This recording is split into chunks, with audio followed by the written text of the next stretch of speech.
My name is Daniel Cross. I'm 52 years old.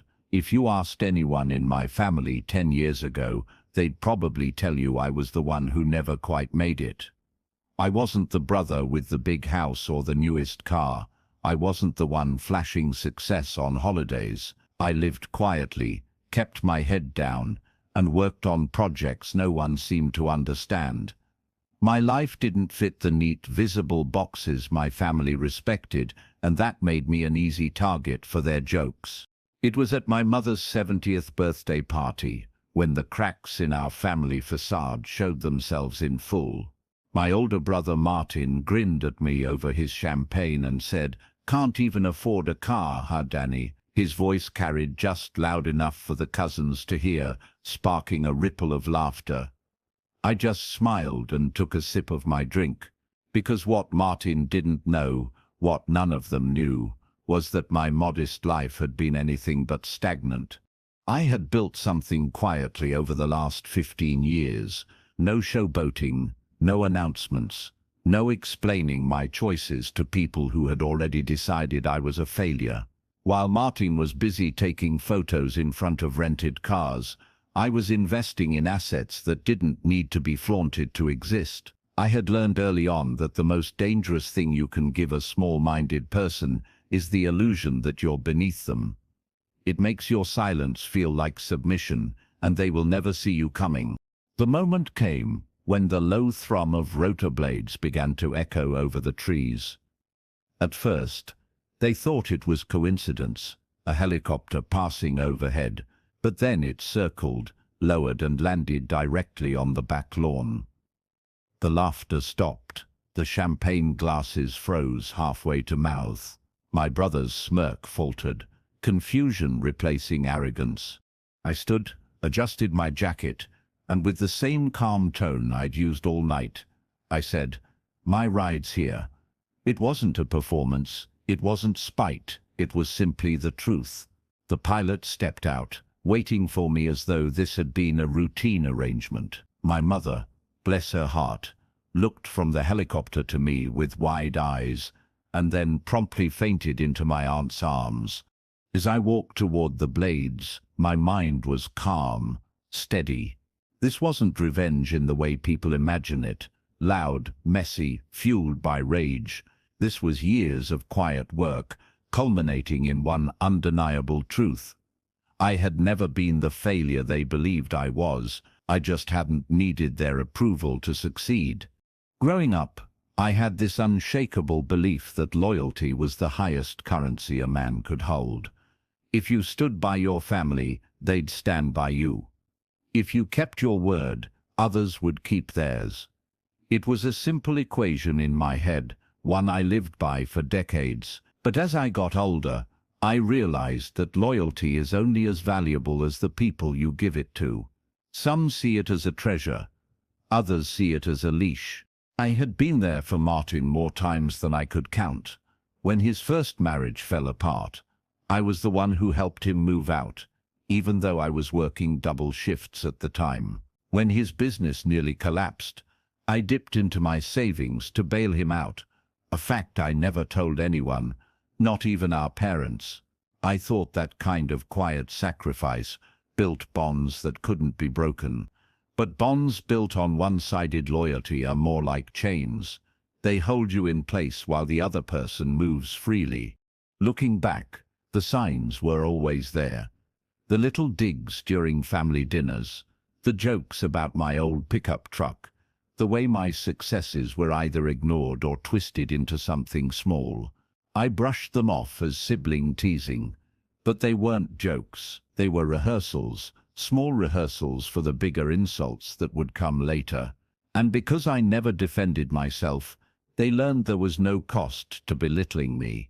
It wasn't just Martin.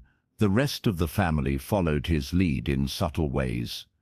I'd bring up a project I was working on, and someone would change the subject. If I bought something nice, they'd ask how I managed that, in a tone that suggested it couldn't possibly be from my own hard work. Every time, I let it slide, thinking the high road meant silence. In truth, I was giving them permission to rewrite my story in front of me. The worst part wasn't the public embarrassment. It was the private moments when my mother would look at me with this quiet pity, as if she believed the version of me they painted. She never said it outright, but I could see it in her eyes. She thought I was the one who never caught a break. That hurt more than anything Martin ever said, because she didn't know how far from the truth that was. I wish I could say I woke up one morning and decided to change it all, but the truth is, it happened slowly, like a man noticing the water around him is rising inch by inch. There came a point when I realized I wasn't going to swim to the surface. I was going to wait until the tide was high enough that I could step onto the shore they thought was unreachable. And when that day came, I'd do it without a single word of warning. The decision to change the narrative wasn't a burst of inspiration. It was a slow tightening of resolve. I didn't slam doors or announce that I was going to prove them wrong. That would have been giving them too much credit. Instead, I decided on something far quieter. I would make moves they couldn't see until it was too late to stop them. For years, I had been working as a consultant in an industry Martin barely understood: logistics for high-value asset transfers.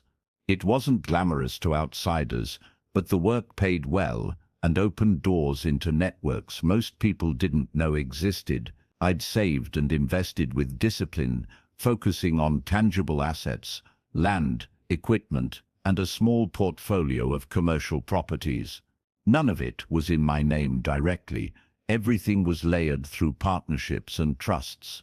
To my family, I was still the guy with the rusty pickup. The real shift came when an opportunity landed in my lap. A distressed manufacturing company was going under due to poor management, but its land and equipment were worth far more than its debts. I ran the numbers 3 times, confirmed the value, and pulled the trigger. I bought it quietly, under an LLC with no connection to my personal identity. Overnight, I went from modest consultant to owning an operation that supplied components to half a dozen industries, including Martin's own. That's when the leverage appeared. I discovered, through a mutual business contact, that Martin's company was one of my new acquisitions clients. And not just any client, a dependent one. 40% of his inventory relied on parts from the very factory I now owned. He had no idea who controlled it. The thought made me pause. I wasn't interested in ruining him for sport, but the balance of power had shifted, and I intended to hold it. I didn't rush. I didn't make sudden moves. I let the business continue exactly as it had. Invoices going out like clockwork, parts arriving on time. But I also started studying every contract, every clause, every small vulnerability in the supply chain. It wasn't about petty revenge. It was about finally holding a card they couldn't take from my hand. My silence was the most important part of the plan. In the same way they had mistaken my quiet for weakness all these years, I wanted them to believe nothing had changed. The longer they underestimated me, the sweeter the reveal would be. Not because I wanted to see them beg, but because I wanted them to realize, all at once, how wrong they had been from the very start. It started subtly, almost imperceptibly, the kind of shift most people wouldn't notice until it had already snowballed. A few delayed shipments here, a small price adjustment there, nothing catastrophic, just enough to make Martin's operations feel unstable. His team would scramble to adapt, calling my factory's customer service line, not realizing the man they were pleading with was their own blood. I made sure the delays never looked intentional. Sometimes it was a supplier's truck breaking down, or a temporary staffing shortage. Things that happen in business all the time. But I also adjusted priority schedules. Martin's orders quietly slid down the list, replaced by more lucrative clients. On paper, it was just efficiency. In reality, it was me gently removing the comfort he had always taken for granted. Soon, I began hearing things at family gatherings. My sister mentioned Martin seemed stressed about cash flow.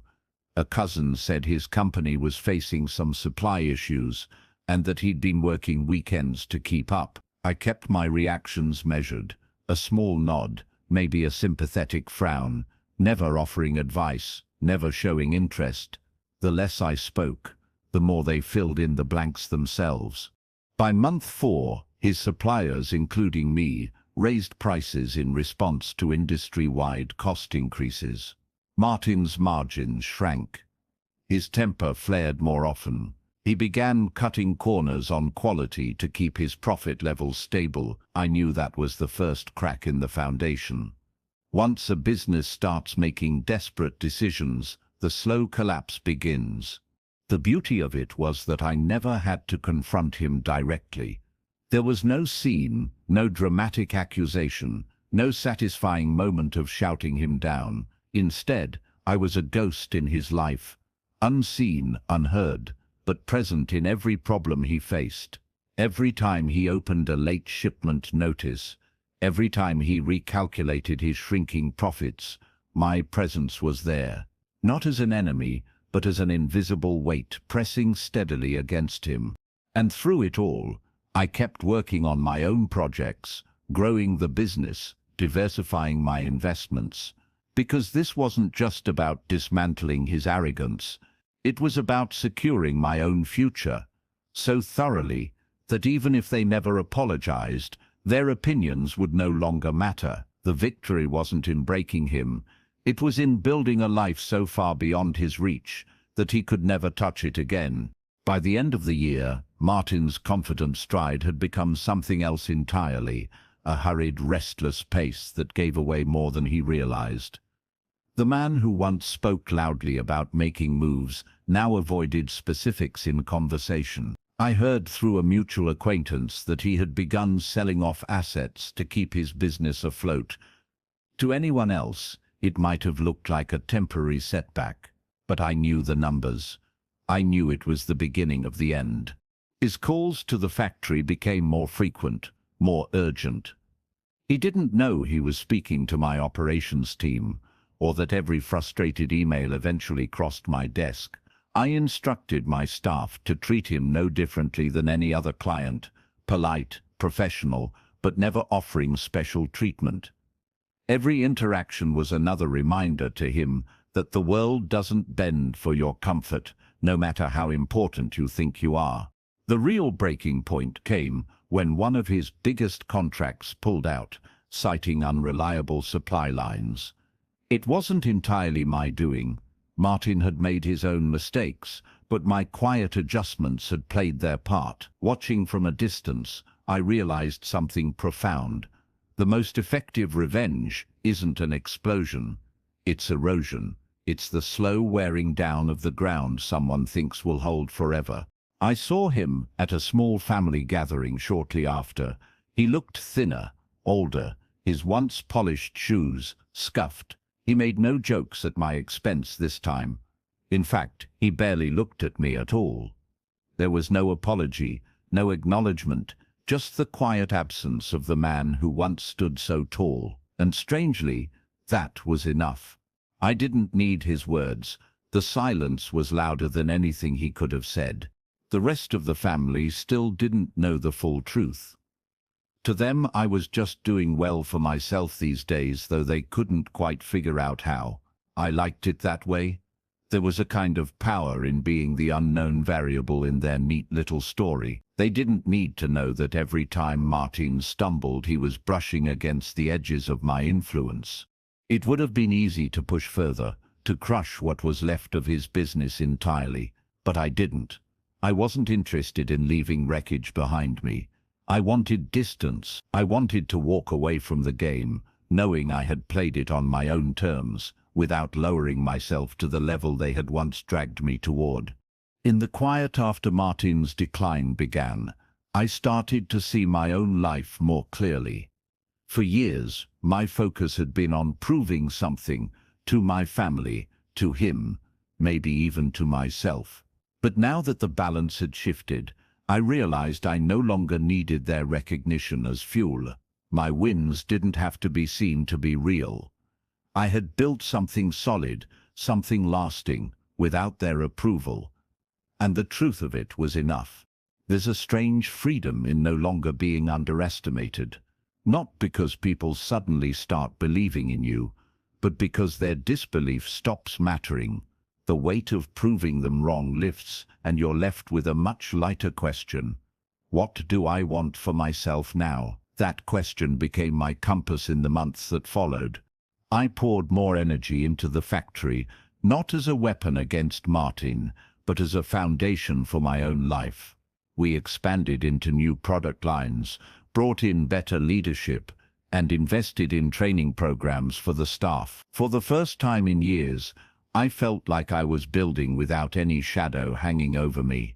The business wasn't just profitable, it was thriving.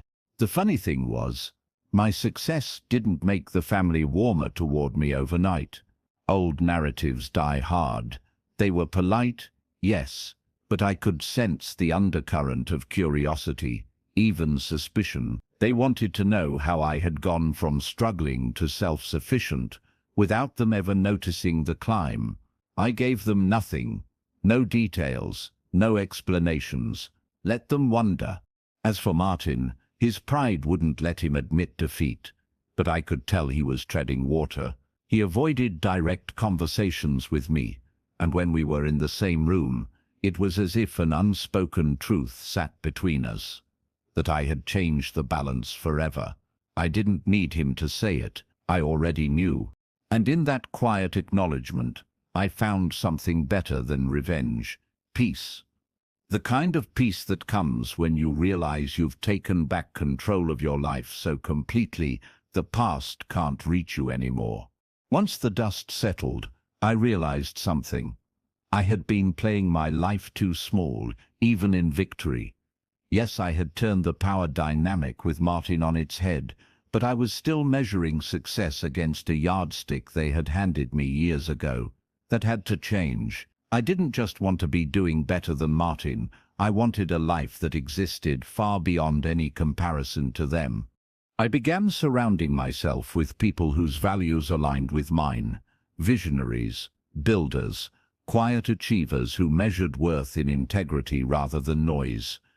These were people who understood discretion, who had no interest in broadcasting every move for applause. I invested in ventures that excited me, not ones I thought would impress anyone. The irony was, the less I cared about how it looked, the more successful I became. I traveled more in that first year than I had in the past decade combined. Not to flaunt it, but to learn. I met manufacturers in Germany, small-scale innovators in Japan, and logistic partners in South America. The conversations I had in those trips expanded my understanding of business and life. I realized that while Martin had been busy trying to dominate a small pond, I had quietly stepped into an ocean. Every so often, a cousin or aunt would ask a pointed question at a family event. "So what exactly do you do now?" I'd smile and say, "I keep busy," then change the subject. I never gave them the satisfaction of knowing the full scope. The less they knew, the more they speculated, and that speculation was more valuable than any explanation. Martin, meanwhile, seemed to grow smaller each time I saw him. The man who once filled every room with his voice now stayed at the edges, watching. I caught him staring once, as if piecing together a puzzle he couldn't solve. Maybe he suspected, maybe he knew, but it didn't matter anymore. I had already moved on to a playing field he would never step onto. The real victory wasn't in watching him fade. It was in building a life so rich, so filled with purpose and quiet satisfaction, that his opinion and the entire family's had become irrelevant. I wasn't just free from their shadow, I was living in a light they couldn't touch. The turning point came when I realized that wealth alone wasn't the end game. Money could be spent, lost, or stolen. A legacy, though, that was different. A legacy couldn't be erased by someone else's opinion or undone by a single bad year. It had to be built deliberately, brick by brick on a foundation stronger than ego. I began creating what I called my silent empire. The name wasn't for show, it was a reminder to myself that the loudest successes often burn out fastest. I bought properties in quiet towns where no one knew my name, funded small but innovative companies with potential to outlast me, and set up trusts for causes I cared about. None of it had my face on it. None of it was posted online. The power was in the anonymity. My work also began to take on a personal dimension. I started a scholarship program under a separate foundation, one that helped underprivileged students train in manufacturing and logistics, industries that had shaped my life. I didn't want credit. In fact, I insisted the recipients never know my name. It was enough to know the cycle of opportunity was continuing without me having to stand in the spotlight. This shift in focus made me see my earlier years with new clarity. All that time I'd spent trying to avoid humiliation, trying to quietly prove myself to people who weren't even paying attention. It suddenly seemed so small compared to the work I was doing now. My energy was no longer reactionary. It was generative. I wasn't trying to prove them wrong. I was building something that would make the question irrelevant.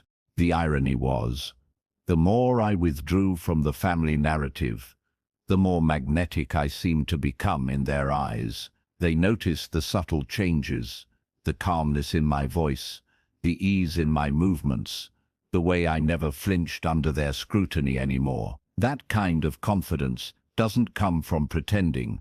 It comes from knowing you've already won, and that the scoreboard doesn't need to be public. In my mind, I was no longer the man at the party being laughed at for not having a car. I was the man who could land a helicopter on any lawn I chose, but who didn't need to anymore. It happened at an anniversary dinner for my parents. The whole family had gathered at a private dining room in one of the city's oldest restaurants, the kind of place where the tablecloths are heavy, the lighting is low, and every voice carries. I hadn't planned on making any kind of statement that night. I just wanted to honor my parents and keep the peace. But fate has a way of arranging scenes you could never script. Martin arrived late, his suit pressed but a little too loose on him now. There were lines around his eyes that hadn't been there a few years ago, and the sharpness in his expression had dulled. He avoided me at first, shaking hands with others, laughing a little too loudly at jokes. I stayed at my end of the table, speaking quietly with an uncle about a new investment property. I didn't need to seek him out. I knew he would eventually come to me. It happened halfway through the evening. Our eyes met across the room, just for a second, but in that second, everything passed between us. He knew that I had been the unseen hand in the events that had shifted his world, and I knew that he would never say it aloud, because saying it would mean admitting just how wrong he had been about me. That silence, that locked stare, was worth more than any shouted victory. He didn't smirk this time. He didn't try to make a joke. Instead, he gave the smallest of nods. Not in respect, exactly, but in recognition, a nod that said, "You played the long game, and you won." I didn't return the nod. I didn't need to. I simply turned back to my conversation, letting the moment settle like dust on an untouched shelf. After dinner, he passed me in the hallway on the way out. For a brief moment, I thought he might say something. His mouth opened slightly, then closed again. Instead, he simply walked past. No handshake, no farewell, just the quiet retreat of a man who had finally seen the full picture. It was in that instant I realized the real victory wasn't in watching him fall. It was in watching him see me clearly for the first time. Not the brother he had mocked, not the man he underestimated, but the one who had been holding the high ground all along. In the weeks after that dinner, something inside me shifted permanently. I no longer replayed old conversations in my head, thinking of what I should have said. I no longer measured my progress against anyone else's. The ledger between Martin and me between me and the rest of the family, felt closed. Not balanced in the sense of debts repaid, but finished. A chapter sealed so tightly that no one could pry it open again. I began to see my earlier years differently. All the times I had been underestimated, laughed at, written off, they hadn't been injustices so much as training. Every slight had sharpened my patience. Every dismissal had taught me the value of moving in silence. Without them, I might have been another man chasing applause, burning energy on being seen instead of being unshakable. Life became quieter, but in the best possible way. I still ran my businesses, still traveled, still invested in projects I believed in, but the undercurrent of proving something was gone. My days were filled with decisions that served only one purpose: building a life I enjoyed living. The noise, the judgment, the family's underhanded comments, they no longer registered. I had stepped entirely out of that ecosystem. When I visited my parents, I noticed the change in my mother's eyes. That quiet pity was gone, replaced by something steadier, not pride exactly, but understanding. She no longer asked about my work with that hesitant tone, no longer tried to offer subtle encouragement, as if I were fragile. We spoke like equals now, adult to adult, and that was worth more than any public acknowledgement could ever be. As for Martin, we still crossed paths from time to time, but the dynamic had permanently shifted. He no longer mocked me. He no longer tried to position himself above me. If anything, he kept a respectful distance, as though aware of the invisible boundary he had crossed once and would never cross again. There was no hostility left between us, just the unspoken truth of what had happened. The final victory wasn't the helicopter, the business leverage, or the silent empire. It was the fact that I could wake up every day knowing I had navigated betrayal without becoming bitter, that I had won without ever lowering myself to the fight they expected. I didn't just reclaim my dignity, I built a life so solid, so far beyond their reach, that no one's approval or insult could touch it again. That, to me, is freedom.